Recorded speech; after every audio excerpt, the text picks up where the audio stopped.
Olá pessoal, aqui é o Caio Miranda Carneiro e esse é a nossa primeira versão aqui do Papo Reto, que é a nossa nova editoria de vídeos, onde a gente vai comentar notícias ou fatos relevantes, importantes, que falem de algum tema ou assunto que é importante e impacta na vida de todo mundo. Então hoje, para quem não me conhece, eu sou vereador na cidade de São Paulo, capital, mas eu sempre fui blogueiro, gosto de fazer vídeos e agora eu quero retomar para valer essa atividade. E nada melhor do que comentar uma notícia que impacta no futuro. Hoje nós vamos falar aqui da questão do desemprego, da juventude e dessa questão de pessoas em situação de rua, que é um número que cresce a cada dia. Papo Reto com Caio Miranda. Um número gritante que saiu agora, a gente leu, foram fechadas mais de 44 mil vagas formais de trabalho, de empregos apenas no mês de março. Então em um mês apenas 44 mil posições de trabalho foram fechadas. Isso quer dizer que o Brasil está num processo de recessão e oportunidades estão sendo fechadas. Março foi também o pior mês desde 2017, nós estamos em 2019, no desempenho negativo no nível de emprego. Então, diante desse fato, uma pesquisa feita pela Universidade do Ceará revelou que o desemprego no Brasil, a principal faixa etária que sofre com o desemprego hoje, ao contrário do que você pensaria naturalmente, são os mais velhos, os aposentados, ou pessoas que não, que depois de passado um tempo não se atualizaram, tal, não são os mais velhos, não são as pessoas com maturidade profissional que estão desatualizadas por questão tecnológica. É a juventude.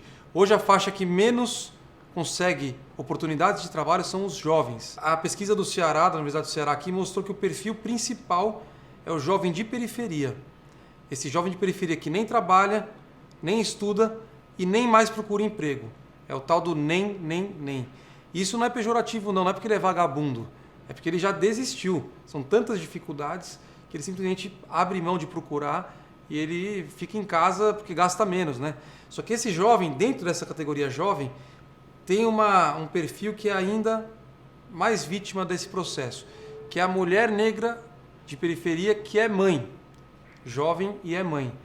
E aí o dado mostra aí que a mulher negra, mãe, com renda mensal familiar menor que um salário mínimo, aí a tragédia é total.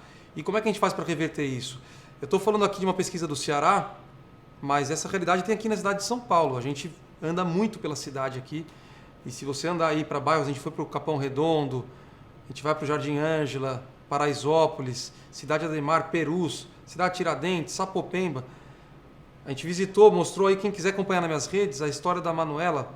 Ela tem 4 filhos e as 4 crianças estavam com problema na escola, né? Não estavam matriculadas e com dificuldade. A gente ajudou ela lá a conseguir as vagas, que é o dever do Estado oferecer. Ela não sabia como buscar as informações, a gente auxiliou e conseguiu colocar os filhos na escola. A Manuela não consegue trabalhar, por quê? Ela teve filho jovem, ela não terminou a formação escolar dela até o ensino médio. Então ela já tem uma dificuldade aí. Aí ela mal consegue cuidar dos filhos porque muda de bairro, e bairro violento, Paraisópolis, tem os horários e tudo mais. Então ela não consegue, sem os filhos na escola, ela não consegue nem pensar em procurar trabalho. E aí isso gera um círculo vicioso, que os filhos dela vão ficando mais velhos, se não estudam, eles vão virar adultos que têm filhos jovens também, que também não vão para a escola, e aí fica uma coisa que nunca tem fim. Então, para a gente reverter isso, como é que a gente faz? Eu acredito muito que a gente tem que ter um tripé aí, né, de atuação.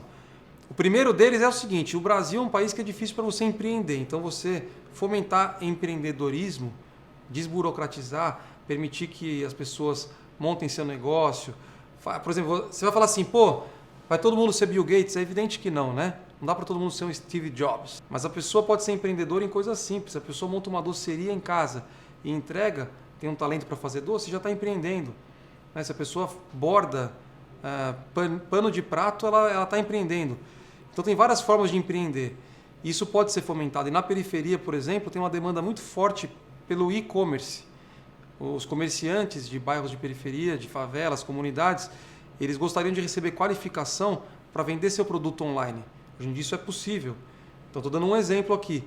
O Estado, a política pública poderia fomentar capacitação para empreendedores poderem impulsionar o seu negócio. usar as ferramentas virtuais aí para vender e chegar para mais pessoas. A outra questão é que a política pública consegue, com pouco investimento, gerar grande impacto social. Essa devia ser a nossa medida da política no Brasil, né? O quanto de recurso preciso para gerar um impacto maior. Quanto maior o impacto com menos recursos, mais eficiente é a política pública. E em São Paulo você poderia fazer isso fomentando contraturno escolar, com esporte, com cultura e com formação profissional para jovens, nos CELs, nas escolas e em instituições sérias. Então a política pública pode sim, e eu busco fazer isso com emendas. Eu tento montar projetos onde a gente consegue pegar aquela criança que estuda de manhã ou à tarde, no contraturno da hora do turno escolar dela, ela vai fazer uma atividade cultural ou esportiva com merenda para ela poder se apegar na escola e se desenvolver alguma habilidade. Pré-requisito é estar matriculado na escola, é estar frequentando a escola e tendo um bom desempenho. Então acho que são coisas simples que a gente pode ir fazendo para melhorar. Mas o principal para mim, como liberal que sou, é a gente dar uma formação para que o cidadão tenha autonomia econômica e financeira. Esse que é o mundo ideal. Não existe liberdade com dependência econômico-financeira do Estado ou de quem quer que seja.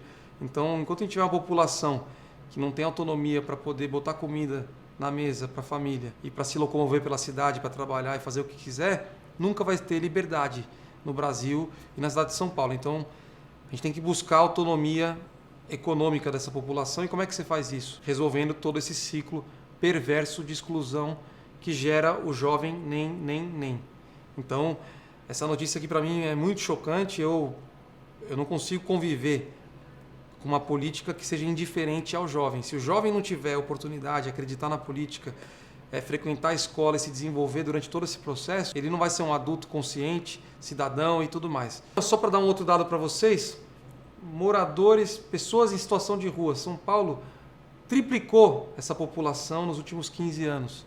Então tinha menos de 12 mil lá no início dos anos 2000 e hoje tem mais de 30 mil pessoas cadastradas como pessoas em situação de rua na cidade de São Paulo. Isso é muito preocupante também.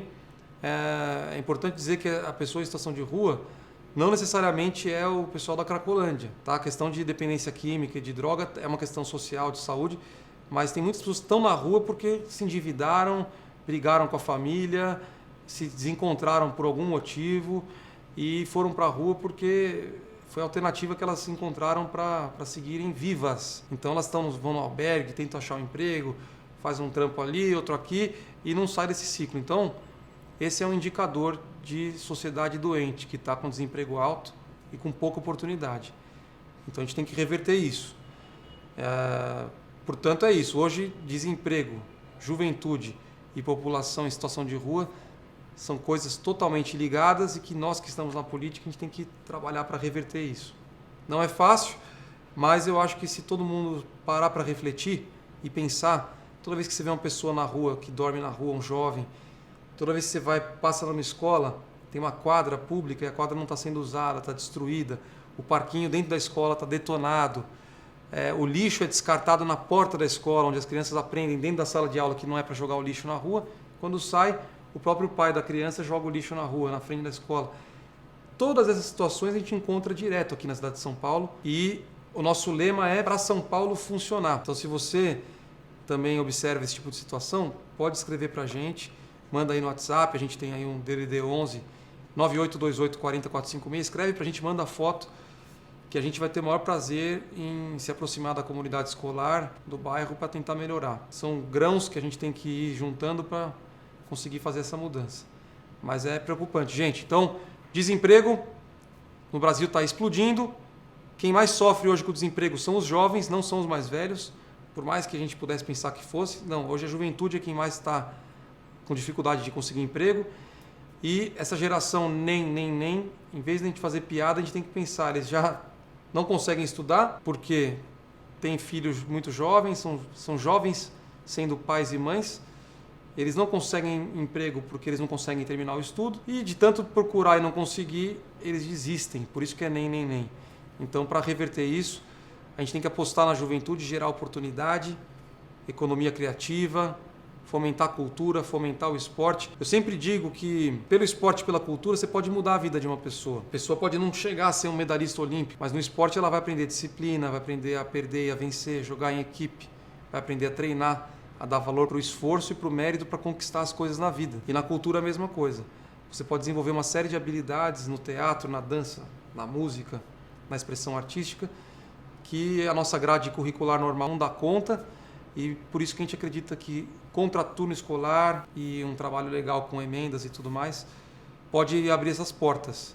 Portanto, conto com vocês para a gente refletir e pensar soluções. Se vocês conhecerem alguma entidade, algum trabalho sério que precisa de apoio na cidade de São Paulo, que realize formação cultural, esportiva ou profissional, pode escrever para a gente que a gente vai entrar em contato e, se possível, vai ajudar também. Tá bom? Uma corrente do bem aí para a gente melhorar esse quadro alarmante. Conto com vocês para o nosso próximo Papo Reto. Qualquer tema que quiserem sugerir também é só escrever para a gente. A gente está super aberto e falamos de qualquer assunto sem problema e sem tabu. Valeu!